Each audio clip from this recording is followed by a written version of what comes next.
جو اعلان کیا گیا ہے اس میں تمام قوم سے یہ اپیل کی گئی ہے کہ اس موضوع کو مرنے نہیں دینا، اس کو زندہ رکھنا ہے، اور زندہ رکھنے کے لیے یہ ضروری ہے کہ آپ اسرائیل کے حامیوں کی مصنوعات کا مکمل بائیکاٹ کریں۔ ہاتھ اٹھاؤ، انشاءاللہ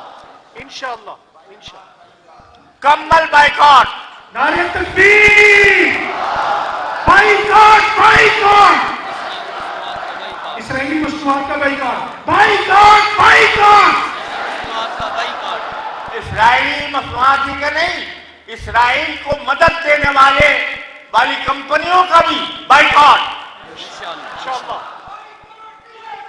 اور جو اپنے دکانوں پر ایسی مصنوعات رکھے اس کا بھی بائیکاٹ انشاءاللہ۔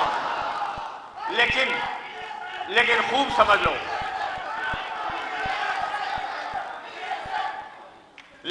سمجھ لو، کہ اسلام ہمارے پاس اعتدال کا دین ہے، یہ محض جذبات میں آ کر توڑ پھوڑ کرنے والا دین نہیں ہے، یہ جذبات میں آ کر کسی کو نقصان پہنچانے والا دین نہیں ہے۔ لہذا یہ پتھر مارنا، پتھر برسانا اور جا کر کسی کی جان کو، کسی کے مال کو نقصان پہنچانا، یہ شریعت میں حرام ہے۔ لہذا احتجاج کرو، بائیکاٹ کرو، مگر پرامن طریقے پر کرو، اس کے اندر کوئی بدامنی کا عنصر شامل نہیں ہونا چاہیے۔ اور یہ جو میں کہہ رہا ہوں کہ حکمرانوں کو متنبع کرو، ان کو آمادہ کرو کہ وہ اپنے فریضہ ادا کرے، یہ متنبع کرنا بھی پرامن طریقے سے ہونا چاہیے۔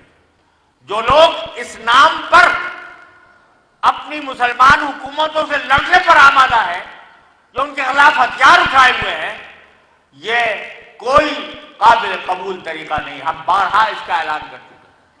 لہذا جو کچھ کرنا ہو وہ پرامن طریقے سے کرنا، ورنہ غزہ میں تو جو کچھ ہو رہا ہے وہ ہو رہا ہے، مسلمان ملکوں کے اندر خانہ جنگی شروع ہو گئی تو مسلمان تتر بتر ہو جائیں گے۔